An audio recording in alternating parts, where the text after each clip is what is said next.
The morning air hung cold and thin over Pine Ridge Forest Road.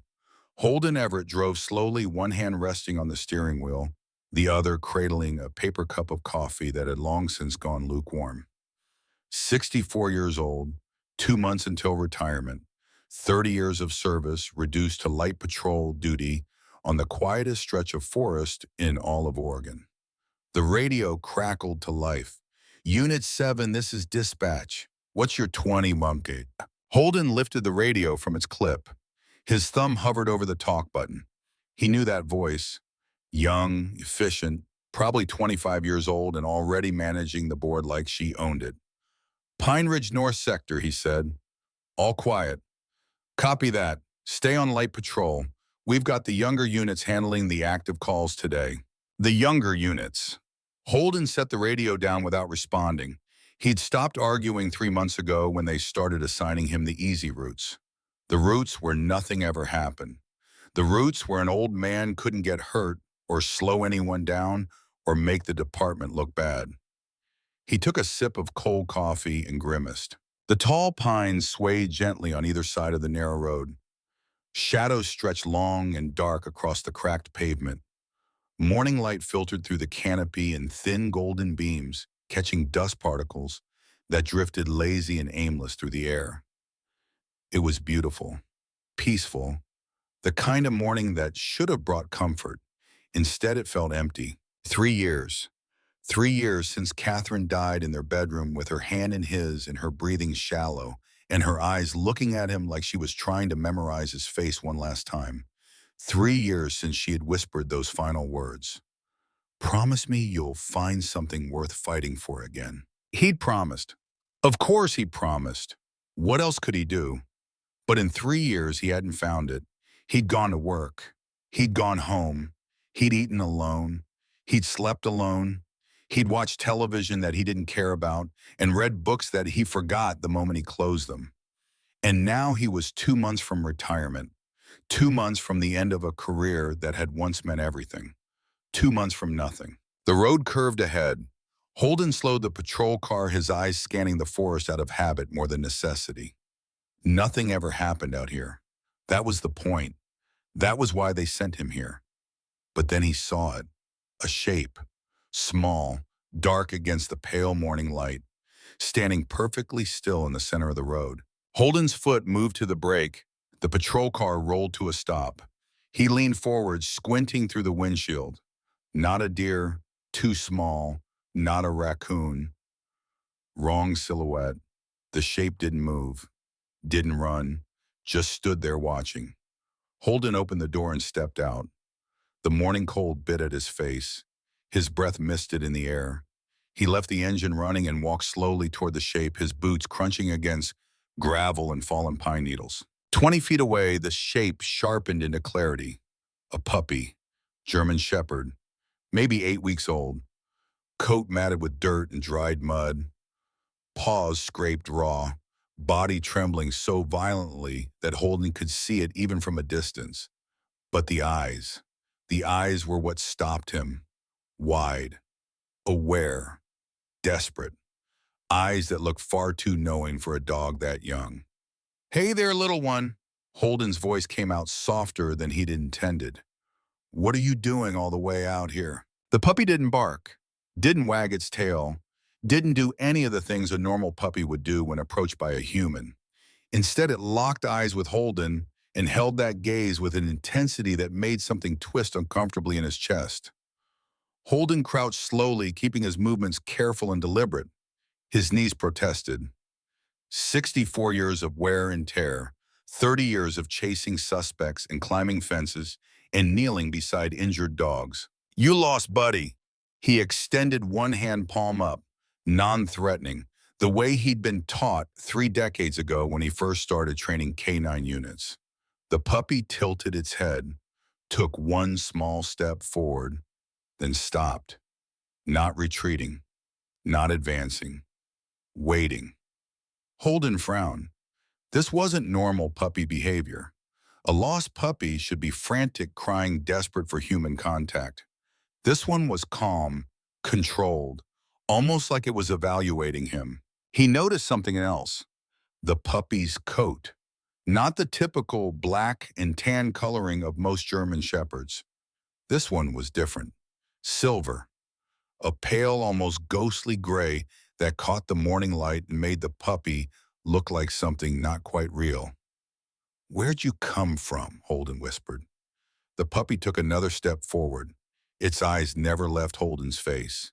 And then it did something that made Holden's breath catch in his throat. It looked over its shoulder, looked back at Holden, looked over its shoulder again, then took two deliberate steps backward toward the forest. Holden straightened slowly.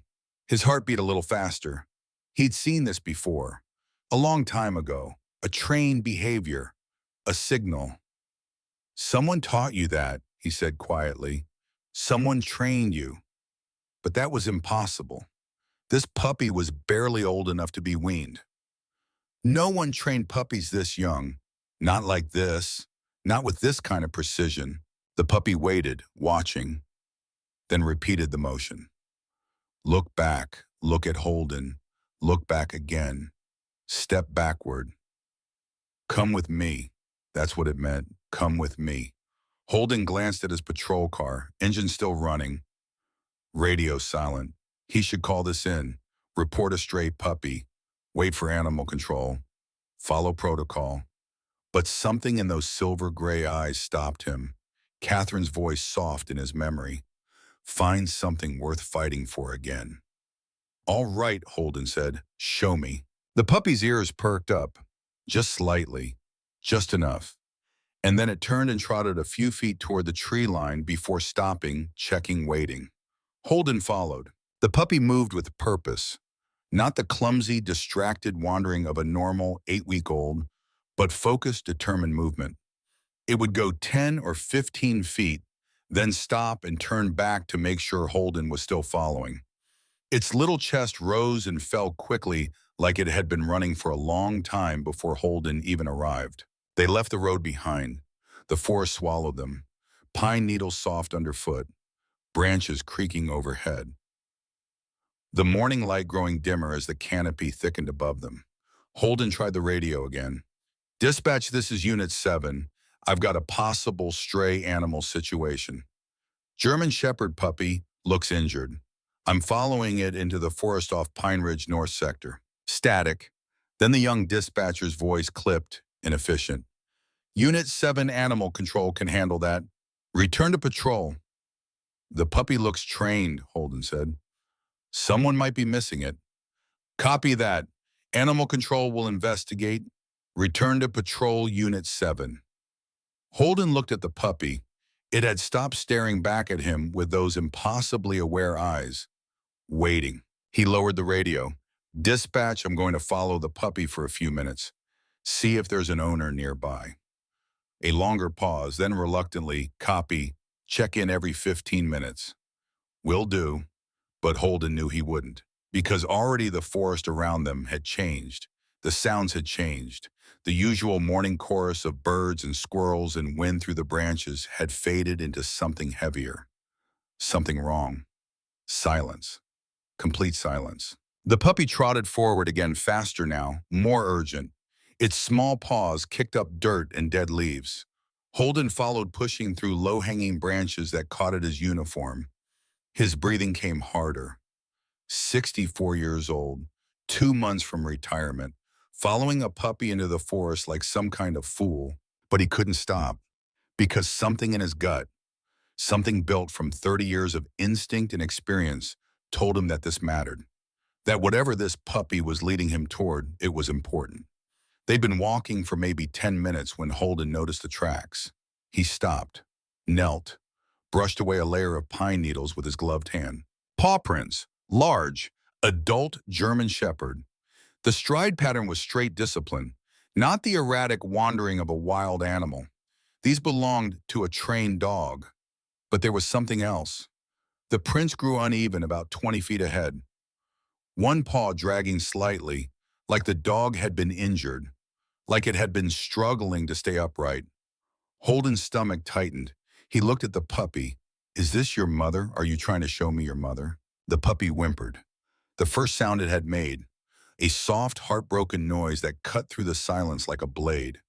Holden stood. His knees protested, but he ignored them. Okay, okay, little one. Keep going. Show me. The puppy ran ahead. Not far, just a few yards. Then it stopped at a patch of disturbed earth. Leaves pushed aside. Dirt scraped up in frantic patterns. Holden approached carefully. The puppy was digging, tiny paws working frantically at the soft soil, desperate, urgent. Easy, Holden murmured. Easy now, let me help. He knelt beside the puppy and brushed the dirt aside with both hands. The earth here was loose, recently disturbed. Someone had buried something. His fingers hit fabric, nylon. He pulled gently, shaking off clumps of dirt until the object came free. A harness, K9 harness, black nylon with reinforced stitching, muddy and torn in places, but still intact enough that Holden could make out the details. His breath caught. There on the side panel, faded but legible, a patch with a serial number, K9-OR-2847. Holden's hand started shaking. He pulled his phone from his pocket and opened the department database, entered the serial number with fumbling fingers. The screen loaded. A file appeared. Name Athena, breed German Shepherd, age 4 years, status retired, 6 months ago. Handler classified. Current owner private sale record sealed. Holden stared at the screen. Record sealed. That meant something. That meant this dog hadn't gone to a normal retirement home. Someone had bought her through channels that didn't want to be traced. He looked at the harness again. Looked at the way it had been buried. Not lost, not discarded, buried, hidden, like someone wanted to make sure it was never found. The puppy whimpered again. It pressed its nose against the harness, inhaling deeply, its small body shaking with something that looked too much like grief. "This is your mother's," Holden whispered. "Isn't it?" The puppy looked up at him, those silver gray eyes brimming with an emotion that dogs shouldn't be capable of expressing, pleading, begging him to understand. And then the puppy turned and ran, not away, deeper into the forest, towards something Holden couldn't see yet but could feel building in the air like a coming storm. Holden grabbed the harness and stuffed it into his jacket. "Wait! Hey, wait!" But the puppy didn't wait. It disappeared into the thick undergrowth ahead, its small body crashing through bushes with reckless desperation. Holden ran after it. His lungs burned. His legs protested. 64 years old. But he ran anyway, because that puppy was running towards something, something that mattered. The forest opened into a small clearing. Holden burst through the tree line and stumbled to a stop.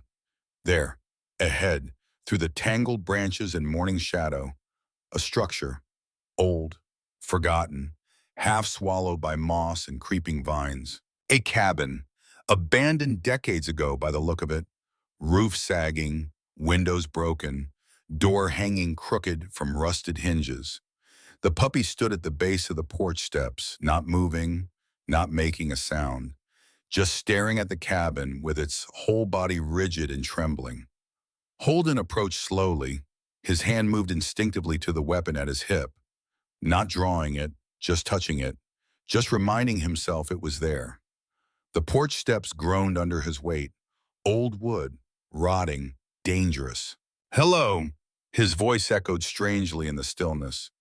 "Is anyone here?" No answer, just the whisper of wind through broken windows and the creak of old timber settling. The puppy whined, sharp, urgent. It pawed at the door. Holden reached for the door handle. His heart hammered against his ribs. Every instinct screamed that something was wrong here, that he should call for backup, that he should wait. But the puppy's whimper cut through his hesitation. That sound, that heartbroken, desperate sound. He pushed the door open, darkness, thick and heavy. The smell hit him immediately. Damp wood, decay, and underneath it all, something metallic, something that made his throat tighten. Blood. Holden pulled his flashlight from his belt and clicked it on.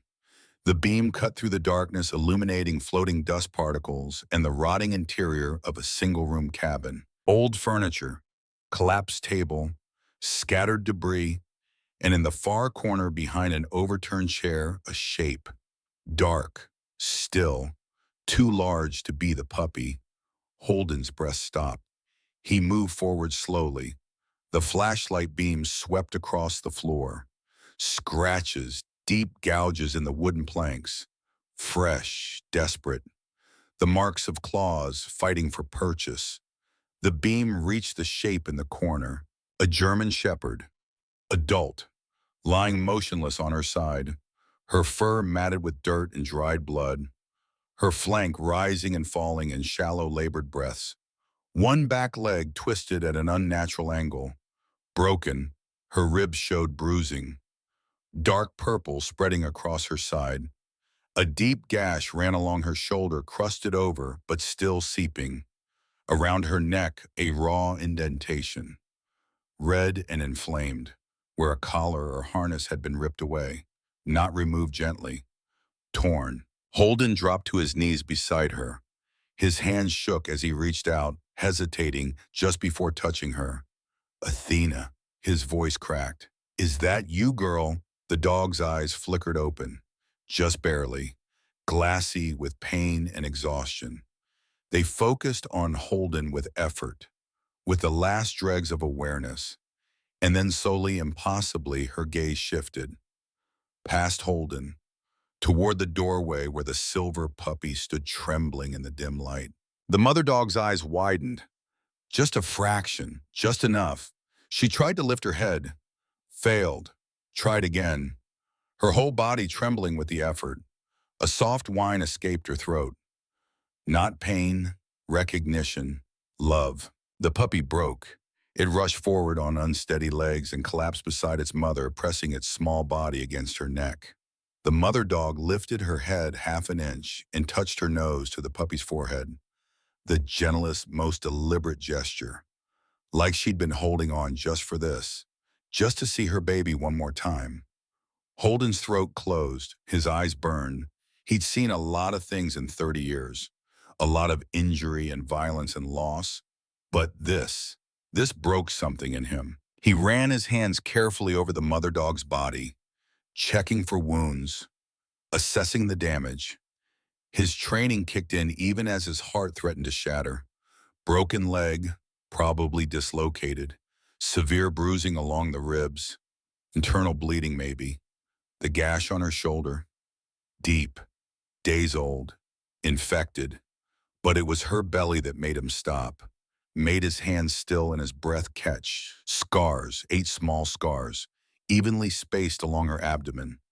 Recent, maybe 2 months old. Surgical scars from nursing, from birth. You had puppies, Holden whispered. You had a litter. The mother dog's eyes closed. Her breathing grew more labored. The silver puppy pressed closer, whimpering, licking its mother's face with desperate, gentle strokes. Holden looked at the puppy, really looked at it. 8 weeks old, the same age as nursing puppies would be 2 months after birth. You're hers, he said. You're one of her babies. But only one. Where were the others? Holden reached for his radio, tried again. Dispatch, this is Unit 7. I need immediate assistance. I've found an injured K9 in an abandoned cabin off Pine Ridge North Sector. Severe trauma. I need animal emergency services now. Static. He stood, moved to the door, lifted the radio higher. Dispatch, do you copy? I have a K9 down. Repeat, K9 down. More static. Faint. Breaking up. They were too deep in the forest, too far from the nearest tower. Holden swore under his breath. He looked at the mother dog, at the puppy curled against her, at the blood and the broken leg and the shallow breathing. She wouldn't survive much longer. Not without help. He pulled his phone out. No signal. Of course not. The puppy looked up at him, those silver eyes pleading, trusting, believing that he could fix this, that he would fix this. Holden knelt again, put his hand on the mother dog's head. She was warm, too warm. Fever, infection spreading through her system. I'm going to get you out of here, he said, Both of you, I promise. He started to stand, started to figure out how he could carry her without causing more damage. But then he heard it, a sound, outside, distant but growing closer. An engine, rough and loud, a vehicle pushing through terrain it wasn't meant for. The puppy's head snapped up, its ears flattened. A low growl rumbled in its tiny chest. Fear, recognition. Holden moved to the broken window, peered out carefully. A jeep, old, battered, pushing through the undergrowth about 100 yards away, coming from the east, heading straight toward the cabin. Two men inside. The driver was large, broad-shouldered, 40-something. The passenger was younger, lean, 30s maybe. The jeep stopped. The engine cut off. The doors opened. The men stepped out, both wearing work boots and canvas jackets. The older one had a scar running down his left cheek. The younger one carried a tire iron. Their voices carried through the still morning air. Harness better still be where we buried it. The older one, deep voice, annoyed. Told you we should have taken it with us. The younger one, higher pitched, nervous. Couldn't risk getting pulled over with evidence genius. We bury it, come back later when things cool down. They started walking toward the cabin, boots crunching on dead leaves and snapping twigs. Holden's hand moved to his weapon. He didn't draw it, not yet, but his fingers wrapped around the grip. The older man spoke again. Check on the dog while we're here. Make sure she's dead. She's got to be dead by now, Silas. We left her 3 days ago.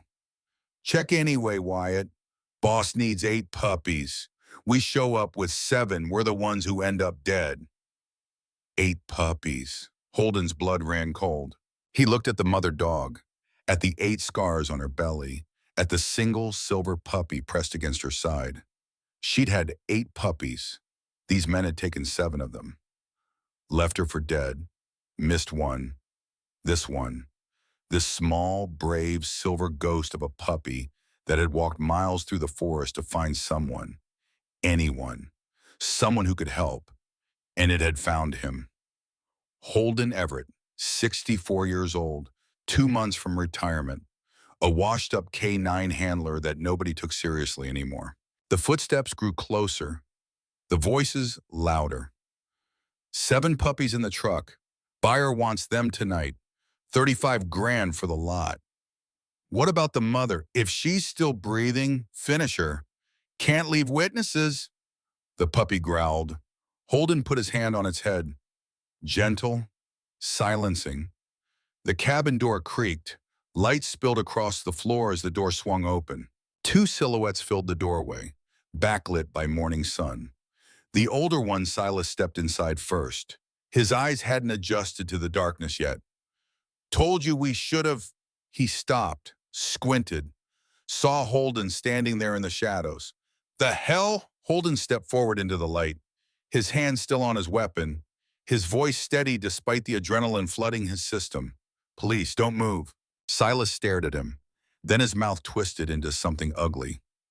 Not quite a smile, not quite a sneer. You're a cop. He looked Holden up and down, took in the gray hair, the lines on his face, the way his uniform hung a little looser than it used to. You're just an old man. Wyatt laughed from the doorway, nervous, mean. What are you gonna do, Grandpa? You can barely stand. Holden's jaw tightened, his fingers tensed on the weapon. But he didn't draw it, not yet. Behind him, the mother dog whimpered. Weak, dying. The puppy pressed closer to her, trembling. Silas's eyes shifted, saw the dog, saw the puppy, his expression hardened. Wyatt, he said quietly, get the pup. Wait, Holden started, but Silas moved fast, faster than a man his size should move. He lunged forward in one hand reaching for Holden's weapon, the other shoving hard against his chest. Holden stumbled backward. 64 years old, not as fast as he used to be, not as strong. His back hit the wall, air rushed from his lungs. Wyatt rushed past them toward the puppy. The puppy snarled, tiny, fierce, protective of its dying mother. And Holden realized in that crystalline moment of clarity that this was it. This was what Catherine had meant. This was the thing worth fighting for. Not the easy patrol routes, not the quiet retirement, not the comfortable fade into irrelevance. This, right here, a dying mother, a brave puppy, and men who would take everything if he didn't stop them. Holden's hand found something on his belt, not his weapon, something else, something he'd carried for 30 years and hadn't used in months. A canine training whistle, high frequency, inaudible to human ears. He brought it to his lips and blew. The effect was immediate. The puppy's head snapped around. Its ears shot up. Every muscle in its small body went rigid. Somewhere deep in its 8-week-old brain, something activated. Something its mother had taught it in the brief time they had had together. An emergency protocol. A signal that meant danger. The puppy lunged, not at Wyatt, at his ankle, tiny jaws clamping down with surprising force. Wyatt screamed, stumbled. The tire iron clattered from his hand. Silas turned, distracted. Just for a second, it was enough. Holden shoved forward with everything he had. 30 years of training. 64 years of stubbornness. He drove his shoulder into Silas's chest and sent the larger man stumbling backward toward the door. "Run!" Holden shouted at the puppy. "Go! Get help!" But the puppy didn't run. It stood between Holden and its mother, snarling, protecting. Silas caught his balance, his face twisted with rage. "Old man, you just made the worst mistake of your life." He reached behind his back. Holden saw the glint of metal, a gun, tucked into his waistband. Time slowed. Holden's hand dropped to his own weapon, but he knew. He knew he wasn't fast enough anymore. Knew that the younger version of himself would have had the gun drawn already, would have ended this. But he wasn't that version anymore. Silas's hand closed around the gun grip. And then the world exploded into motion and sound and chaos that Holden couldn't track, couldn't process, could only react to with instincts 3 decades old and reflexes that refused to let him die. Not here. Not now. Not when he'd finally found something worth fighting for again. Silas's hand pulled the gun free from his waistband. Black metal, dull in the cabin's half-light. His finger moved toward the trigger. Holden didn't think. 30 years of training took over where conscious thought failed. He dropped low using his center of gravity and drove his shoulder into the old table beside him. The rotted wood collapsed. The table toppled forward in a cascade of splinters and dust and ancient debris. Silas jerked back. The gun went up. A shot cracked through the cabin's interior, deafening in the enclosed space. The bullet punched through the ceiling. Old wood and insulation rained down. Holden rolled. His back screamed in protest. 64 years of wear and tear. But he rolled anyway, coming up behind the overturned chair where Athena lay, putting himself between the guns and the mugs. "Go!" he shouted at the puppy. "Get out! Run!" But the puppy didn't run. It crouched low beside its mother lips, pulled back in a snarl that would have been terrifying if it came from a full-grown dog.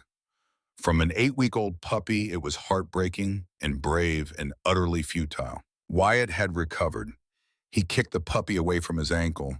The small body tumbled across the floor with a yelp of pain. It hit the wall and lay still for a moment. Stunned, something cold and sharp crystallized in Holden's chest. He'd spent 30 years training dogs. 30 years watching them give everything they had in service of people who didn't always deserve it. And in all that time, he'd never been able to tolerate anyone hurting them. Not then, not now, not ever. He grabbed the fallen tire iron from where Wyatt had dropped it. His fingers closed around cold metal. Heavy, solid. Silas leveled the gun. "Stay down, old man. This doesn't have to go bad for you." "It's already bad." Holden's voice came out steady, calm. The voice he'd used 1,000 times when facing down suspects who thought an old cop was an easy cop. "You put the gun down. You put it down now and maybe you walk out of here." Silas laughed. Bitter, mean. Walk out, and what you arrest us, you, he gestured with the gun, dismissive. You can barely stand. Look at you. You're done. Finished. You should be home watching TV and waiting to die. The words hit harder than Holden expected, because they were true, weren't they? That's what everyone thought. That's what dispatch thought when they gave him light patrol. That's what his chief thought when they started talking about retirement parties. That's what he'd started to think himself in the 3 years since Catherine died. An old man, used up, irrelevant. But then his eyes dropped to Athena, to her labored breathing and broken leg and the 8 scars on her belly, to the puppy struggling to stand, shaking off the impact, positioning itself once more between the men and its mother. And he remembered Catherine's last words, find something worth fighting for again. He'd found it, right here, right now. I'm not done, Holden said quietly. Not yet. He moved. Not fast, not with the speed he'd had 20 years ago, but with purpose, with the efficiency that came from 3 decades of knowing exactly how much force to use and exactly where to put it. He swung the tire iron in a low arc. Not at Silas, at the cabin's support beam beside him, the one that held up the sagging roof, the one that had been rotting for years and was barely holding together anyway. The metal connected with a hollow crack. The beam splintered, and the entire corner of the cabin's roof groaned and shifted and began to collapse. Silas looked up. His eyes went wide. He stumbled backward toward the door as old timber and shingles and decades of accumulated debris came down in a dusty, crashing avalanche. Wyatt screamed and ran, out the door into the morning light. Silas fired again, wild, panicked. The shot went wide. Then he was running too, the gun still in his hand, his curses loud and profane as he burst through the doorway. The cabin shook. The roof sagged further. Holden grabbed the puppy with one hand and hooked his other arm under Athena as gently as he could manage. She whimpered. The sound cut through him like broken glass, but he lifted her anyway. 50, maybe 60 pounds of injured dog, dead weight in his arms. His back protested. His knees threatened to give out, but he moved through the settling dust, through the falling debris, out the door just as the entire northwest corner of the cabin collapsed inward with a sound like the world ending. Outside, the morning air hit him cold and clean. He stumbled down the porch steps. His boots hit dirt. He kept moving, away from the cabin, into the tree line. Behind him, he heard Silas shouting, "Get to the Jeep. We're not leaving witnesses." An engine roared to life. The Jeep. They were going to chase him down. Holden's arms burned. Athena was heavy, getting heavier with every step. The puppy ran ahead, looking back constantly, its silver coat flashing between shadows and light. He couldn't outrun them, not carrying Athena, not at 64 with a bad back and knees that hadn't been reliable in a decade. But he didn't need to outrun them. He needed to outsmart them. The Jeep's engine grew louder, closer, crashing through underbrush. Holden's mind raced. 30 years of patrolling these woods. 30 years of knowing every trail and creek and hidden path. These men were outsiders. They didn't know the forest, didn't know its secrets, but he did. He shifted direction, not running straight, angling northeast, toward Old Miller's Creek, toward terrain the Jeep couldn't follow. His arms shook. His breathing came in ragged gasps. Athena's head lolled against his chest. Her breathing was worse, shallower. She was fading.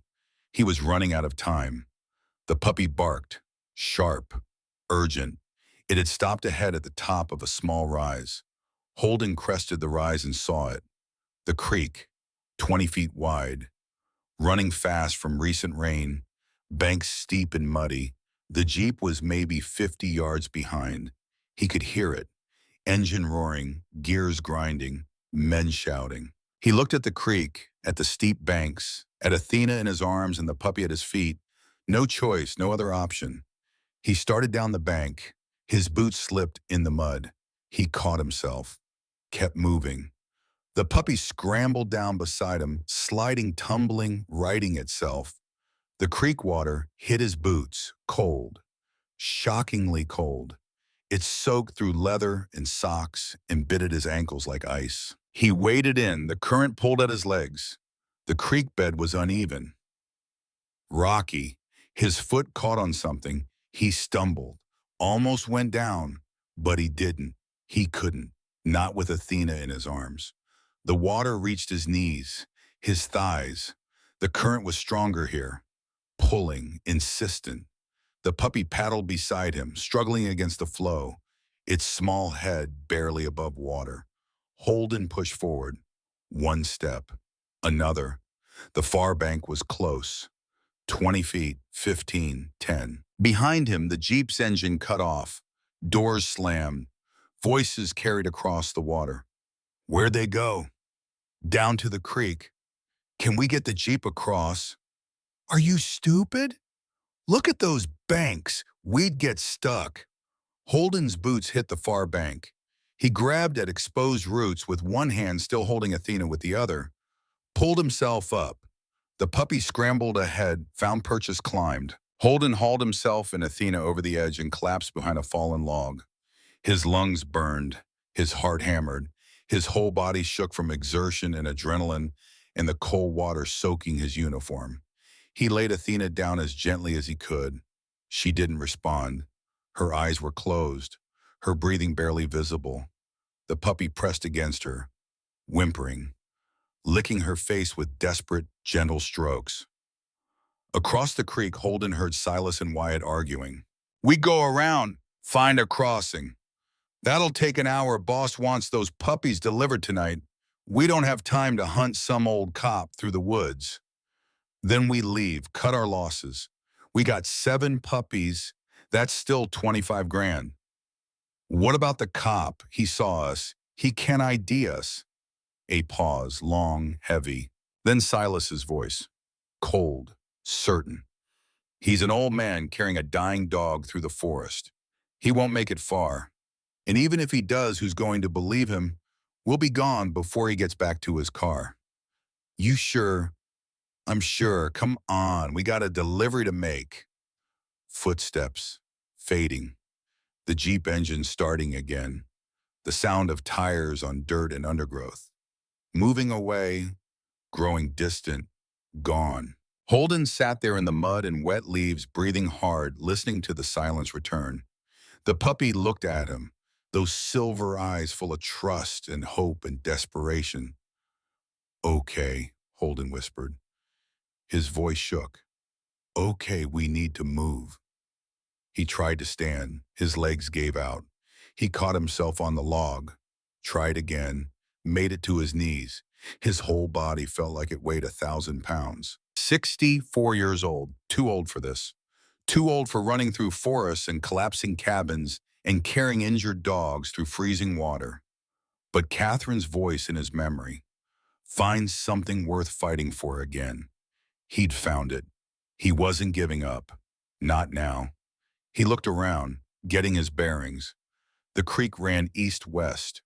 They'd crossed from south to north, which meant Signal Ridge was northeast. Maybe half a mile, maybe less. Signal Ridge, the highest point in this section of forest. Cell towers, radio coverage. The place he'd taken Catherine 30 years ago to propose because you could see the whole valley from up there and watch the sunset paint the mountains gold.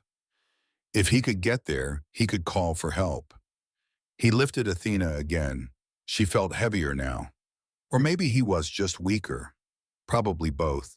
The puppy led the way.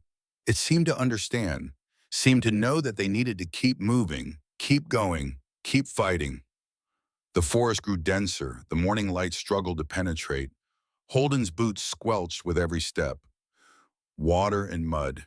His uniform clung to his skin, cold, uncomfortable. His radio crackled, faint, weak. But there, a signal trying to push through. Unit, Ven, your, Tion. Holden grabbed the radio with numb fingers, keyed the mic. Dispatch, this is 7. Need, mediate. Static swallowed his words. He kept walking.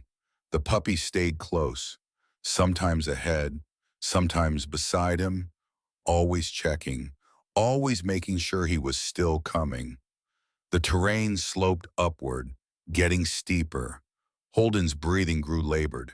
His arms felt like they were on fire, every muscle screaming for him to stop, to rest, to put Athena down and save himself. But he didn't, because that's not what you did. Not when something depended on you. Not when you'd made a promise, even if that promise was unspoken. Even if the only one who heard it was a dying dog and a puppy that wouldn't understand the words anyway. They understood the intent. That was enough. The slope leveled out, trees thinned, and suddenly Holden recognized where they were. Signal Ridge. The clearing at the top. The same clearing where he'd knelt 30 years ago. With a ring in his pocket and Catherine laughing at how nervous he was. He stumbled into the clearing and fell to his knees. Athena slipped from his arms. He laid her down carefully on a patch of soft grass. The puppy curled against her immediately. Holden pulled the radio with shaking hands, lifted it high, prayed. Dispatch. This is Unit 7. Do you copy? Static. Then faint, but there a voice. Unit 7, we read you. Weak signal. Dispatch. Holden's voice cracked. I need emergency response. K9 down. Critical condition. 2 suspects fled the scene. Dog trafficking ring. Cascade Kennels. Send backup. Send animal emergency. Send everyone. A pause, then the dispatcher's voice suddenly sharp and focused. Unit 7 confirm. Did you say dog trafficking? Confirmed. Cascade Kennels. Illegal breeding operation. 8 German Shepherd puppies. 7 in suspect's possession. They were making their delivery tonight. You need to alert FBI. This is interstate trafficking. Another pause. Longer. Holden could hear muffled conversation on the other end. Then the dispatcher came back. Professional, efficient, no longer dismissive. Copy that, Unit 7. FBI has been tracking Cascade Kennels for 8 months. Your intel is critical. What's your exact location? Signal Ridge, northeast quadrant of Pine Ridge Forest. I have 1 injured K91 puppy, both in critical need of medical attention. Life flight is 20 minutes out. Ground units 15. Can you hold position? Holden looked at Athena. Her breathing had grown worse, rapid and shallow. Her eyes were closed. The puppy pressed against her, whimpering. I can hold, Holden said, but the dog can't. She needs help now. Do your best, Unit 7. Help is coming. The radio went quiet. Holden set it down and turned to Athena. He put his hand on her chest, felt the rapid, irregular heartbeat beneath her ribs, felt the heat of fever and infection spreading through her system. He'd been a K9 handler for 30 years. He'd seen dogs injured in the line of duty, seen them hurt and scared and fighting to stay alive. And he'd learned in those 30 years how to keep them alive when nothing else could, how to give them a reason to hold on just a little longer. He leaned close to her ear. Hey, girl. Hey, Athena. I know you're tired. I know it hurts, but you need to stay with me. You need to hold on. The puppy looked up at him, those silver eyes pleading, begging him to save its mother. Your baby needs you, Holden whispered. He walked miles to find someone to help you. He was so brave, so strong, and he needs you to be strong too, just a little longer. Help is coming. Athena's eyes flickered open, just barely, just enough to focus on the puppy beside her. She tried to lift her head, failed, tried again. This time she managed it, just an inch, just enough to touch her nose to the puppy's forehead. The puppy whimpered, soft, heartbroken. And then Athena's body went rigid, her muscles locked, her breathing stopped. No. Holden's hands moved automatically. Training taking over. He checked her airway. Clear. He positioned her on her side, put his hands on her chest, started compressions. 30 years of K9 training, 30 years of emergency response. He'd done this before, not often, but enough to know what he was doing. Press, press, release, counting silently, keeping rhythm. The puppy backed away, watching, confused, scared. Press, release. Athena didn't respond, her body limp under his hands. Come on, Holden said. Come on, Athena. Don't quit. Don't you dare quit. Press, release, press, release. His arms burned, his back screamed, but he didn't stop. The puppy started to cry, a sound unlike anything Holden had ever heard from a dog.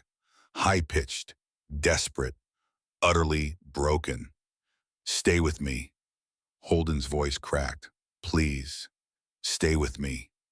Press, press, release. Nothing, no response, no breath, no heartbeat. The puppy's crying grew louder, more frantic. Holden kept going, because that's what you did. You didn't give up. You didn't quit. Not when a life was on the line. Not when you'd promised to save them. Press, release. His vision blurred. From exhaustion, from tears he didn't remember starting to cry. Catherine, he whispered, if you're up there, if you can hear me, I need help.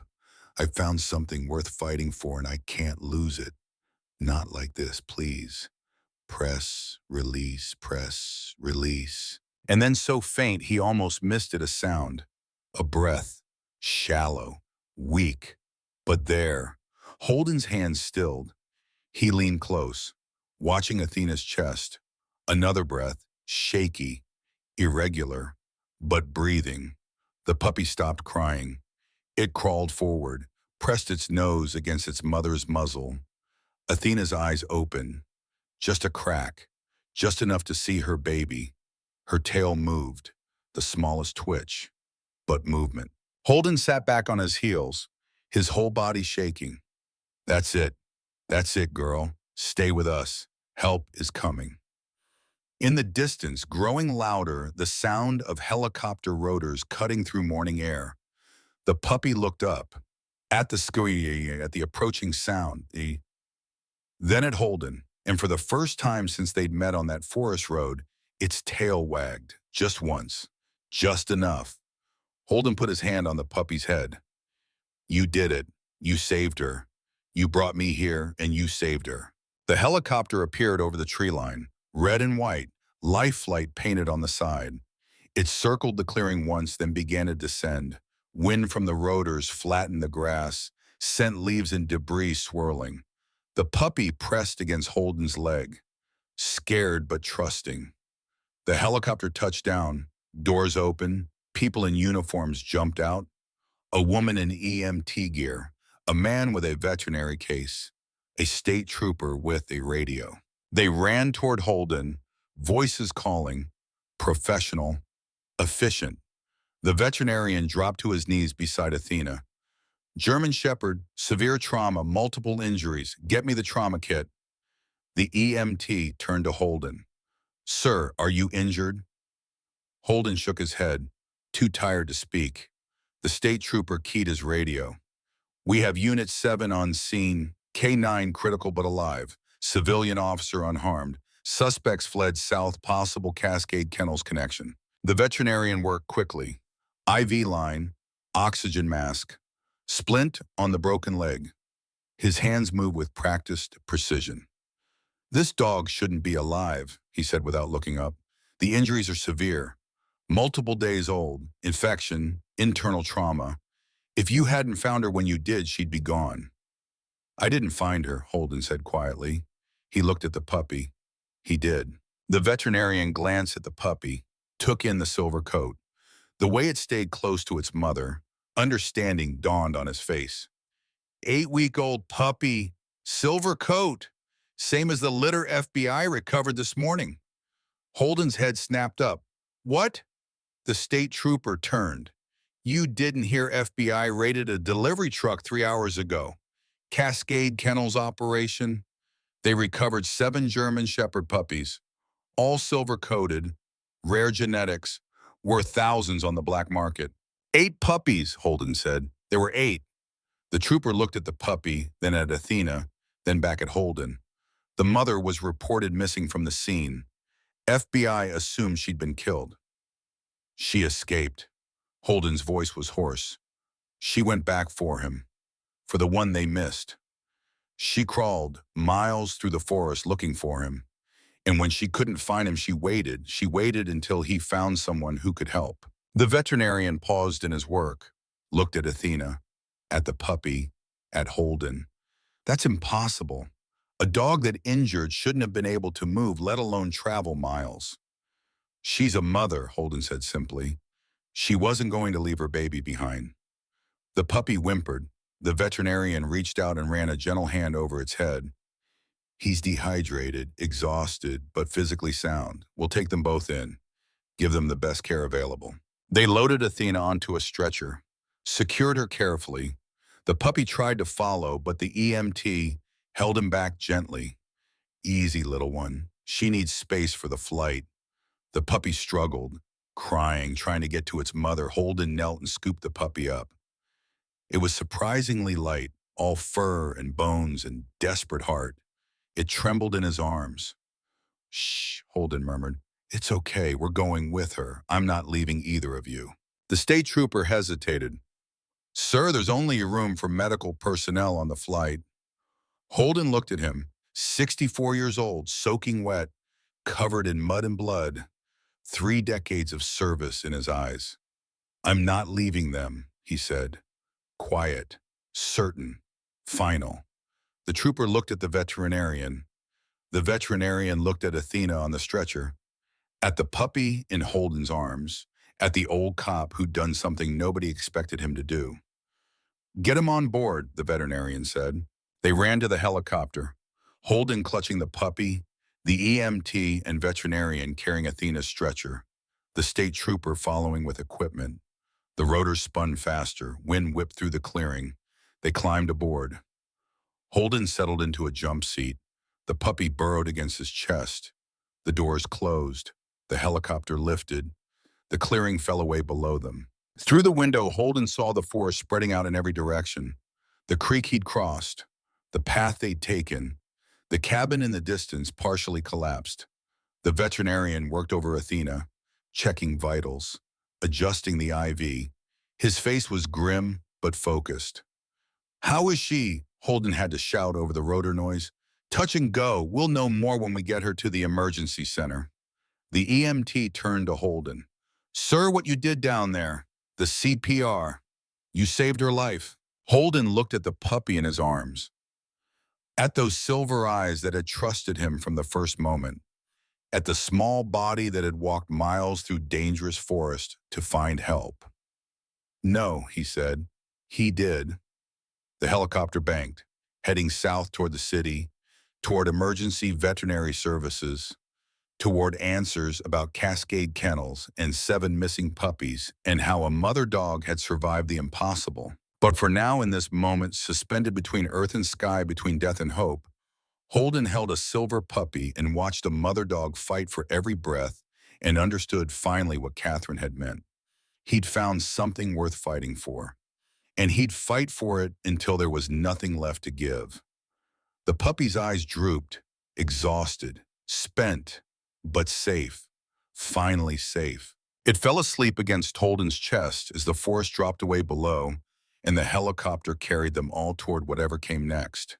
The emergency veterinary center appeared below them like a beacon. White buildings, red crosses painted on the roof, a landing pad marked with yellow lines. The helicopter descended. Holden's stomach lifted with the motion. The puppy stirred against his chest but didn't wake. Exhaustion had claimed it completely. The skids touched concrete. The rotors began to slow. Doors opened and a team of people in scrubs rushed forward with a wheeled stretcher. The veterinarian from the helicopter, whose name Holden still didn't know, barked orders. 4-year-old German Shepherd, severe trauma, CPR, performed in the field, unstable vitals, move fast. They transferred Athena from the helicopter stretcher to the wheeled one. Her eyes were closed. The oxygen mask fogged with each shallow breath.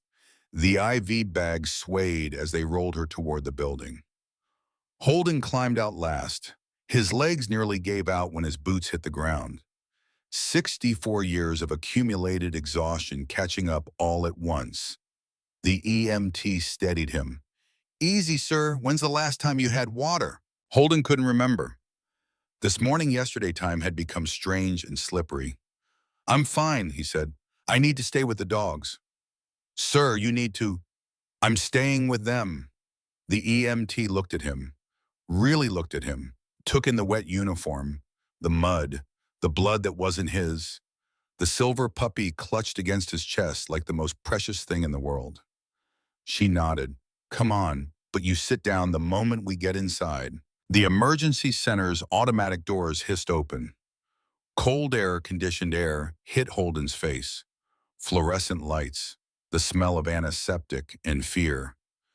People moving with purpose through hallways painted in calming blues and greens. They wheeled Athena through double doors marked surgical wing. A woman in scrubs stepped in front of Holden as he tried to follow. "I'm sorry, sir, you can't go back there. Family waiting room is—" "I'm not family," Holden said. "I'm the officer who brought her in. I need to—" "Sir." Her voice was kind but firm.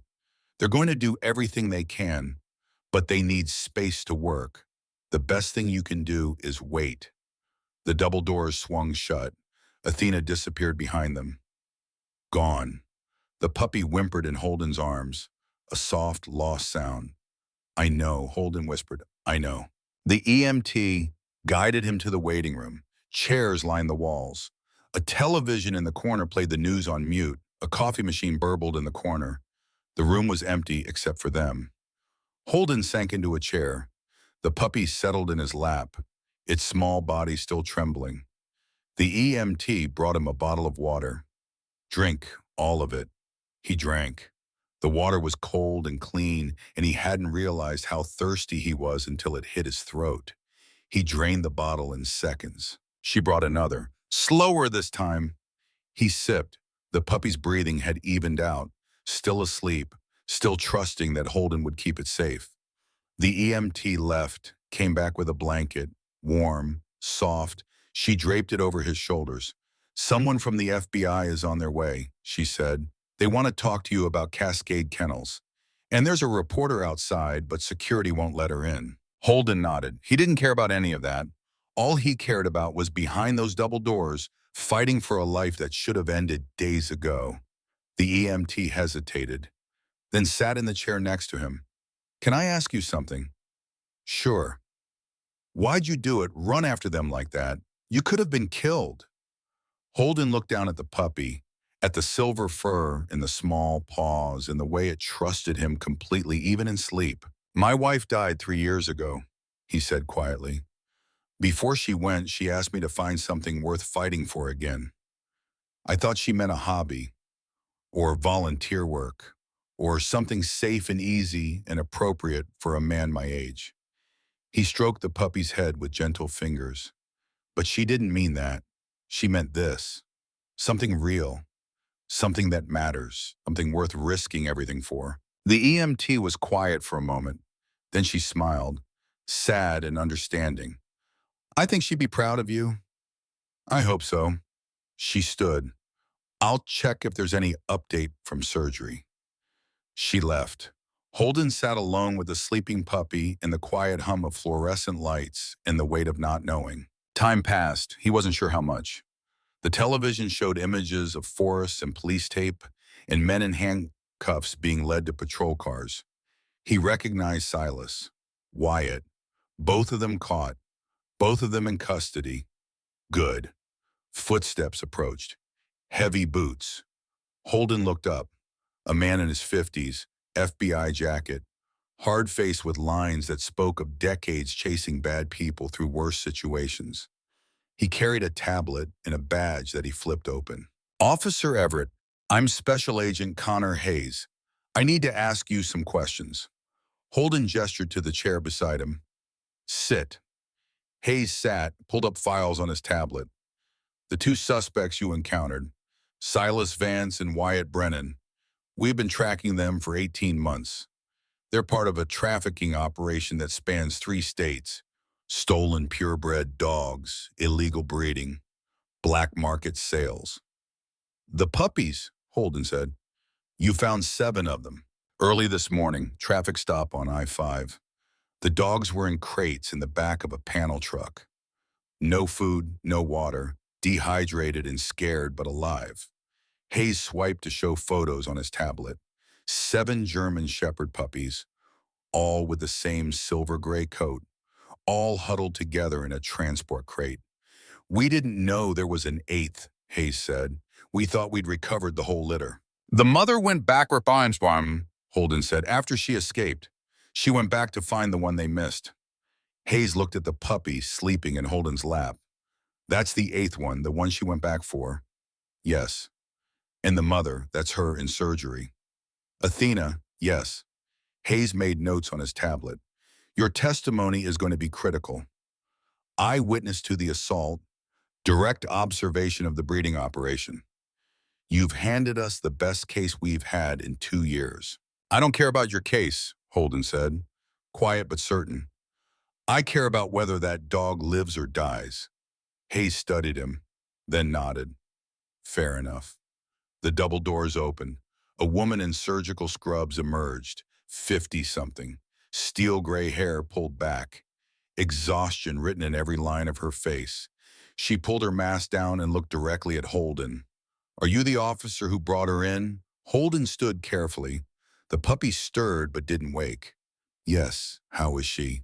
The surgeon walked over. Up close, Holden could see her name tag. Dr. Margaret Callahan.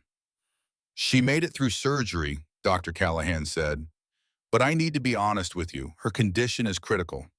The injuries were severe, broken leg, 3 fractured ribs, internal bleeding, infection throughout her system. We've stabilized her for now, but the next 24 hours are crucial. Can I see her? Soon, we're moving her to recovery, but there's something else you need to know. Dr. Callahan pulled out her own tablet, brought up medical records. We scanned her microchip. Her name is Athena, 4 years old, former K-9 unit. She was retired 6 months ago and sold through a private channel to what we now know was a front for Cascade Kennels. She swiped to another screen. According to her medical history, she gave birth 8 weeks ago, a litter of 8 puppies. Holden looked at the puppy in his arms. 7 were recovered this morning. This is the 8th. I know, FBI told me. Dr. Callahan's expression softened. But here's what's remarkable. Athena's injuries are at least 3 days old, maybe 4. She should have died from infection alone. The fact that she survived long enough for you to find her is extraordinary. She was waiting, Holden said, waiting for her baby to bring help. That puppy you're holding, Dr. Callahan said. According to the records, it's the runt of the litter, the smallest, the weakest. In breeding operations like Cascade Kennels, runts are usually culled, killed. They're not worth the resources to raise. Holden's arms tightened around the puppy. They tried to kill him. I don't think they got the chance. I think he hid. And when the mother escaped, she went back for the one she knew couldn't survive on his own. The one they'd left behind because he wasn't valuable enough to steal. The puppy's eyes opened, those silver eyes that had looked at Holden with such trust on a forest road that felt like a lifetime ago. He's not weak, Holden said quietly. He walked miles through dangerous forest to find someone who could help his mother. That's not weakness. That's courage. Dr. Callahan smiled, tired but genuine. I agree, which is why I think you should name him. Name him, The other 7 have been assigned identification numbers for now. But this one found you, chose you. I think he deserves a real name. Holden looked down at the puppy, at the silver coat that caught the fluorescent light and made him look almost ethereal. At the small body that had refused to give up even when everything said it should. Ghost, Holden said. His name is Ghost. Dr. Callahan nodded approval. Good name, strong name. She checked her tablet. There's one more thing. FBI is bringing the other 7 puppies here for examination. Medical check, vaccinations. They'll be arriving in about 20 minutes. Here. Yes. And if Athena is strong enough, I'd like to try something. A reunion. Let her see all 8 of her babies together. It might give her a reason to fight harder. Holden's throat tightened. You think she'll make it? I think she's a mother who survived the impossible to save her child. I think if anyone can beat these odds, it's her. 20 minutes later, Holden stood in the recovery room watching through a glass window. Athena lay on a padded table surrounded by monitors and IV lines.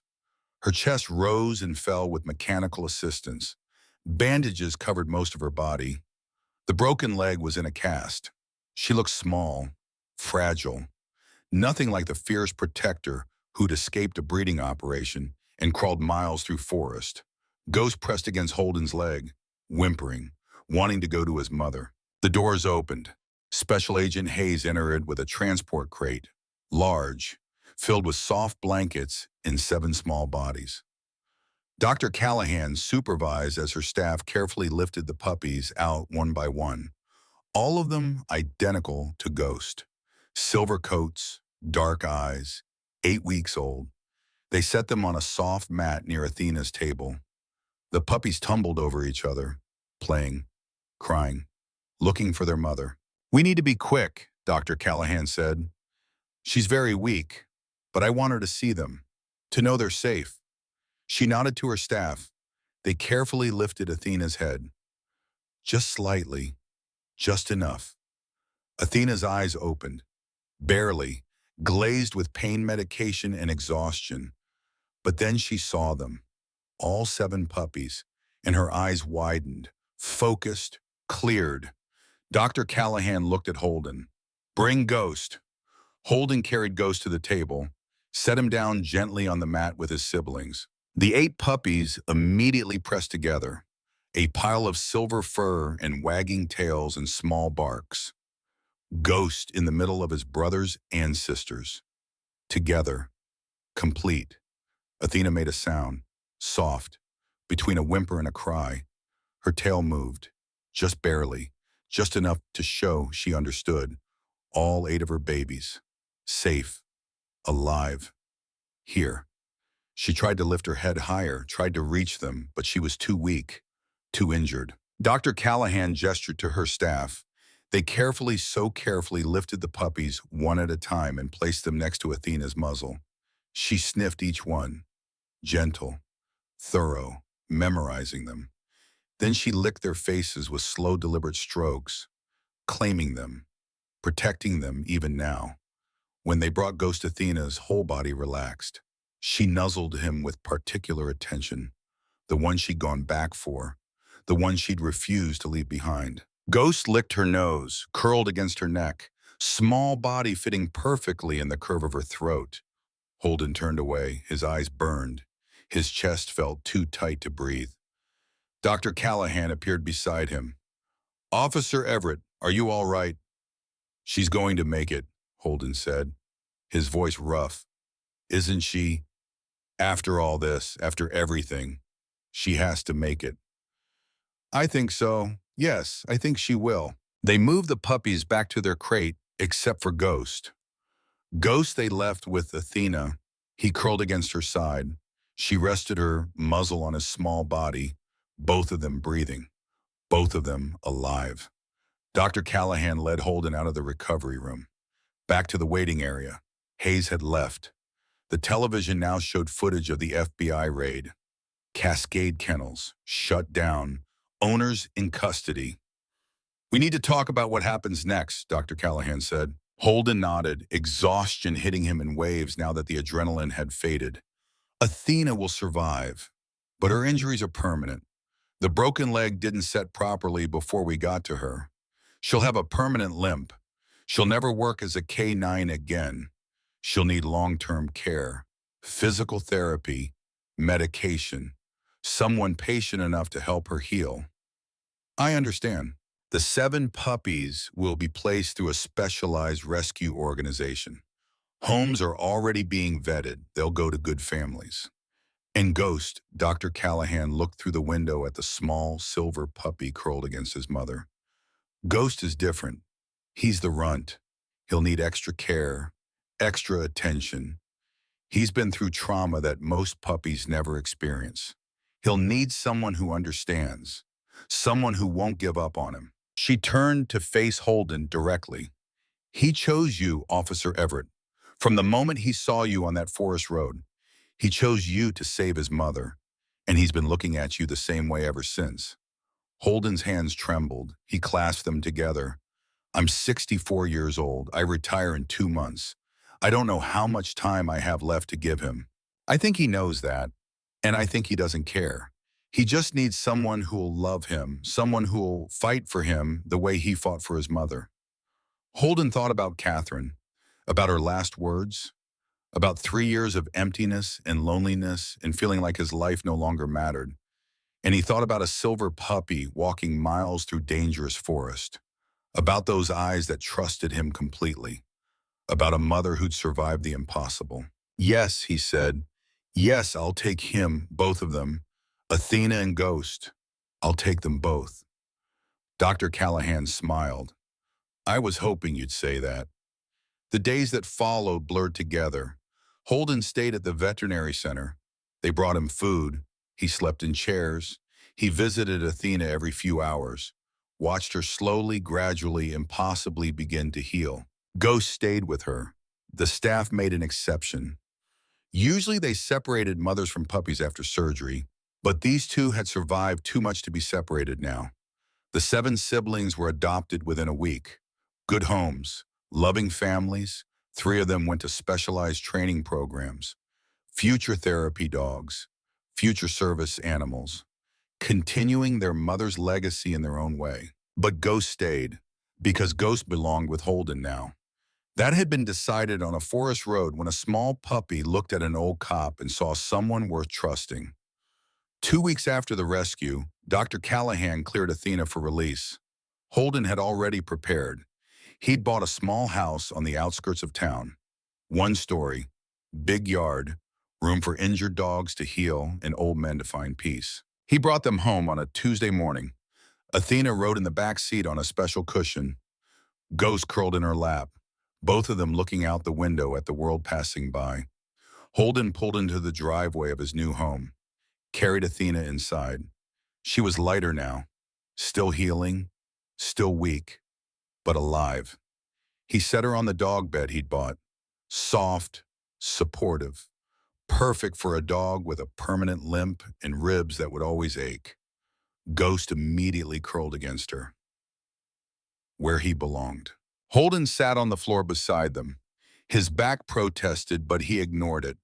He ran his hand over Athena's head. She leaned into the touch. Welcome home, he said quietly. The months that followed were the hardest and best of Holden's life. Athena required constant care, physical therapy, medication schedules, gentle exercises to rebuild her strength. Ghost required patience, training, understanding when nightmares made him cry in the middle of the night. But Holden had time now. He'd retired. 64 years old, 30 years of service. And for the first time since Catherine died, he had a reason to get up in the morning. He trained Ghost, not as a K9, but as a therapy dog. The puppy had a gift, a gentleness despite everything he'd survived, an ability to sense when people were hurting and needed comfort. 6 months after the rescue, Holden and Ghost began visiting Hope Springs Hospice, a facility for people in their final days. Cancer patients mostly. Old folks ready to go. People who needed to know they weren't alone. Ghost was perfect for it. He would rest his head on their beds, let them pet his silver fur, give them something warm and alive to hold on to when everything else was slipping away. Holden understood, because he'd been there. 3 years ago with Catherine, watching her fade, needing something to focus on besides the fear. 1 year after the rescue, Holden stood in the police department's main hall wearing his dress uniform. Chief Raymond Thorne stood at a podium. The hall was full. Officers Holden had worked with for decades, people he barely knew, press with cameras. Officer Holden Everett, Chief Thorne's voice carried through the room. 30 years of distinguished service. And in his final months before retirement, he did something extraordinary. The chief held up a medal. Gold. Heavy, the department's highest honor. He single-handedly disrupted a multi-state trafficking operation, saved 8 lives, and proved that courage and experience don't have an expiration date. The room erupted in applause. Holden walked to the podium, accepted the medal, shook the chief's hand, but his eyes went to the back of the room, where a ghost sat beside Athena, both of them watching. Both of them here because a small puppy had refused to give up and an old cop had remembered what it meant to fight for something that mattered. That evening, Holden sat on his porch. Athena rested on his left, her head on his knee. The limp would never go away, but she could walk now, could play gently with Ghost, could live. Ghost sat on his right, 1 year old now, bigger, stronger, but still with those silver eyes that had trusted Holden from the first moment. The sun set behind the mountains, painting the sky gold and orange and purple. Holden opened the photo album he'd brought outside. Catherine smiled at him from a dozen different memories. Their wedding, their honeymoon, the day he'd proposed on Signal Ridge. He turned to the last page. Empty until now. He slipped in a new photo, the one Dr. Callahan had taken 2 weeks ago. Holden sitting on the floor, Athena on one side, Ghost on the other, all 8 puppies piled together in front of them. A reunion, a family. I found it, Catherine, Holden said quietly. I found what you wanted me to find. Ghost's ears perked up. He looked at Holden with those knowing eyes. Athena shifted, rested her head more firmly on his knee. Trusting, content. The sun touched the horizon, the sky blazed with color, and Holden sat with his woes and his memories and the certain knowledge that his life still mattered, that he'd done something worth doing, that he'd saved them, and they'd saved him right back. Inside the house, his phone buzzed. A message from Hope Springs Hospice, a new patient, terminal, scared, asking specifically for Ghost, for the silver therapy dog who understood what it meant to survive the impossible. Holden smiled, stood. His knees protested less now. Exercise from caring for the ones had made him stronger. Come on, he said. Someone needs us. Ghost stood immediately, ready, eager, born for this. Athena struggled up more slowly, limping, but determined to follow. They walked to Holden's car together. A retired cop, a wounded mother, a silver puppy who'd become something more than anyone expected.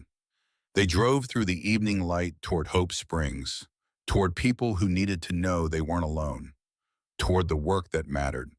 And somewhere in the Oregon mountains, in a clearing called Signal Ridge, where Holden had once proposed to the love of his life, the sun finished setting and stars began to appear. New light, new hope, new reasons to keep fighting. Catherine would have been proud. Holden knew it in his bones, knew it in the way Ghost pressed against him in the passenger seat, in the way Athena trusted him completely despite everything she'd survived, in the way his heart beat steady and sure for the first time in 3 years. He'd found something worth fighting for, and he'd fight for it as long as breath remained in his body and love remained in his heart, which he suspected would be a very long time. He pulled into the hospice parking lot. The building glowed soft in the twilight. Windows lit from within. People inside who needed comfort. Who needed to know that even in the darkest moments they weren't forgotten.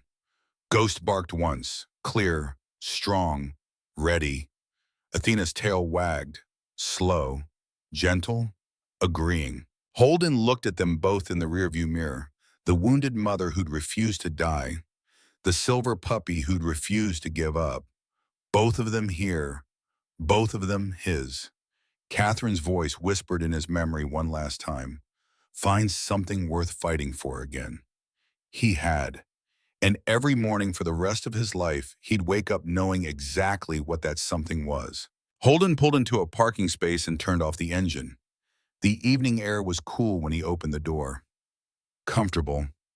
The kind of evening that felt like hope. Ghost jumped down first, waiting for Athena. She followed more slowly, favoring her good leg, but with dignity, with purpose. Together, the 3 of them walked toward the hospice entrance. A woman met them at the door, 50-something, tired eyes that had seen too much death, but they softened when she saw a ghost. "Thank you for coming," she said. "Room 214. Her name is Margaret. She's been asking about the silver dog all day." Holden nodded. They walked down the hallway, soft carpet under their feet, the smell of flowers and antiseptic. Doors opened to rooms where people lay in beds, some sleeping, some staring at televisions, some just waiting. Room 214. The door was ajar. Holden knocked gently. "Margaret, we're here." "Come in." A voice, weak but clear. They entered. Margaret lay in the bed by the window, 70-something, thin, her skin pale against the white sheets. But her eyes were bright when she saw Ghost. "Oh," she breathed. "He's beautiful." Ghost walked to her bedside. Holden gave him the signal. The dog placed his front paws carefully on the edge of the bed. Margaret reached out with a trembling hand and touched his silver fur. "So soft," she whispered. Athena settled on the floor beside Holden, watching, understanding that this was Ghost's moment. Margaret stroked Ghost's head. Her breathing eased. The tension in her shoulders relaxed. "My husband used to have a dog," she said. "German Shepherd, named Captain. He died 10 years ago, the dog, I mean. My husband died last year." Ghost rested his chin on the bed beside her hand, patient, calm, giving her what she needed most. Presence, connection, something alive and warm in a room that smelled like endings. "I've been so scared," Margaret whispered, "of being alone, of dying alone." Holden stepped forward. "You're not alone. Not tonight." Margaret looked at him, really looked at him, saw the gray hair and the lines on his face, and the uniform he'd worn earlier still visible beneath his jacket. "You're the officer," she said, "the one who saved all those dogs." "I didn't save them, they saved me." Margaret smiled, sad but genuine. "I think that's how it works sometimes. We save each other." They stayed for an hour. Holden sat in the chair by the window, Athena at his feet, Ghost on the bed beside Margaret, letting her pet him, letting her talk about Captain and her husband and the life she'd lived in the fear of the life ending. And slowly, gradually, the fear faded from her eyes, replaced by something else. Peace, acceptance, the knowledge that even here, even now, she mattered to someone. When they left, Margaret was sleeping, peaceful, her hand resting on the blanket where Ghost had been. The nurse at the station wiped her eyes. "Thank you. She's been so agitated all day. This is the first time she's rested in weeks." Holden nodded. They walked back through the hallway, past the other rooms, past the other people waiting. Outside, the stars had come out, thousands of them, brilliant against the dark sky. Holden stood in the parking lot for a moment, looking up, feeling Catherine's presence in the cool evening air, in the light of distant stars, in the beating of his own heart. Ghost leaned against his leg. Athena stood on his other side. Three beings, three lives that had found each other when they needed it most. "Come on," Holden said softly. "Let's go home." They climbed into the car. Holden started the engine. The radio came on, soft music, nothing he recognized. But it didn't matter. He drove through the Oregon night, past Signal Ridge, past the forest where it had all begun, past the emergency center where Athena had fought for her life, past the department where he'd given 30 years of service. All of it behind them now. All of it part of the story that had led them here, to this moment, this night, this family. Holden pulled into his driveway. The porch light was on, warm, welcoming. Inside, he filled their water bowls, checked Athena's medication schedule, made sure Ghost's therapy vest was clean for tomorrow's visit. Then he sat on the couch. Both dogs joined him. Athena on his left, Ghost on his right, the way it always was now, the way it would always be. The television played something. News, weather, sports. Holden didn't care. He wasn't watching. He was feeling. The weight of Ghost's head on his leg, the warmth of Athena's body pressed against his side, the steady rhythm of their breathing. He was alive. They were alive. And tomorrow they would wake up and do it all again. Visit people who needed them. Offer comfort to those who had none. Be present in a world that often felt absent. Catherine had asked him to find something worth fighting for. He'd found it, and every single day for as long as he had left, he would fight. Not with weapons or force or anger, but with love, with presence, with the simple act of showing up when others needed him most. Just like Ghost had shown up on that forest road, just like Athena had refused to give up, just like Catherine had believed he could find his way back to meaning. Holden closed his eyes, the dog's breathing slowed, sleep coming for all of them. And in that moment in the quiet of his home with his family beside him, Holden Everett understood something fundamental. He wasn't done. He wasn't finished. He wasn't irrelevant or washed up or waiting to die. He was exactly where he needed to be, doing exactly what he was meant to do. For as long as silver puppies trusted old cops, for as long as wounded mothers found the strength to survive, for as long as dying patients needed someone to hold their hand and tell them they weren't alone, for as long as there was breath in his lungs and love in his heart, Holden smiled in the darkness. Catherine would have been proud, and that he realized was all that mattered. Ghost sighed in his sleep, content, safe, home. Athena's tail thumped once against the couch, gentle, trusting. Holden's hand rested on both of them, connecting, grounding, completing the circle. 3 lives, 1 story, endless tomorrows, together, always together. The stars continued to shine above Oregon. The forest stood silent and ancient. The world turned toward morning, and in a small house on the outskirts of town, a retired cop and 2 dogs who'd survived the impossible slept peacefully, ready for whatever came next, together.